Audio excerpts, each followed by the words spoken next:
Hello বন্ধুরা, তোমরা সবাই কেমন আছো? আশা করি সবাই খুব ভালো আছো। আমিও খুব ভালো আছি। আজ আমরা চলে এসেছি, দেখতেই পাচ্ছ এটা জঙ্গলি বাবার মেলা। এই মেলাতে আমরা অনেক ছোটোবেলার থেকেই আসছি। এখানটা প্রচণ্ড জাগ্রত একটা জায়গা।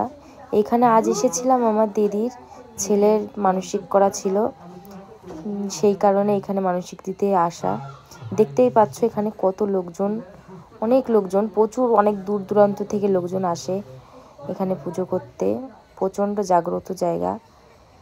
মানে আজকে আমরা এখানে অনেকেই এসেছি, যেমন আমার মা, আমার দিদি, আমার জামাইবাবু, তোমাদের দাদা ভাই, আমাদের আরেকটা জামাইবাবু, আরেকটা দিদি, অনেকেই এসেছে এখানে পুজো দিতে।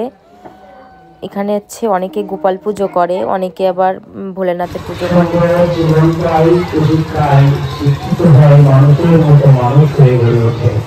এটা এখানকার লোকজনেরা বলে যে এটা জঙ্গলি বাবার ধাম, ঠিক আছে। এখানে অনেক লোকজন পুজো দিতে আসে, আর হচ্ছে অনেকেই মানসিক করে যে আমার এটা সফল হলে এটা করব, সেটা করব, ঠিক আছে। আবার অনেকে এখানে খিচুড়ি রান্না করে দিচ্ছে, যে যে যেটা মানসা করে সে সেটাই করে, ঠিক আছে। আমাদের শুধু পুজো করার মানুষ সেটাই ছিল, সেই কারণে পুজোটাই দিলাম। দিয়ে দেখতেই পাচ্ছ এখানে কত বড় বড় বট গাছ, মানে ভীষণ বড় বড় বট গাছ এখানে দেখতে পাচ্ছ। এটা কত মোটা গাছটা। এখানে অনেকে মানসিক করে ঘোড়া পুতুল বা পাথর অনেকে বেঁধে বেঁধে দিয়ে যায়, ঠিক আছে। অনেকে মানসা করে, মানে মানুষটা যে যেমন করুক না কেন, মানে সফল হয়, ঠিক আছে।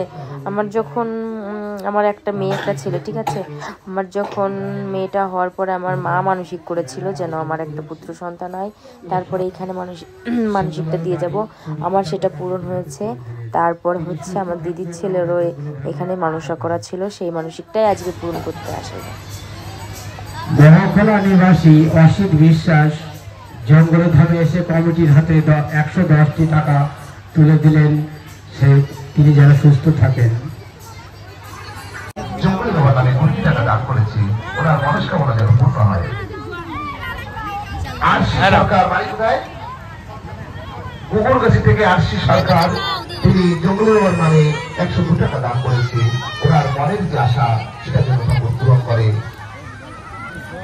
বাবলি সাতরা, তিনি জঙ্গলি বাবার নামে 52 টাকা দান করেছে, ওনার মনের যে আশা সেটা যেন খাও বেশি করে খাও।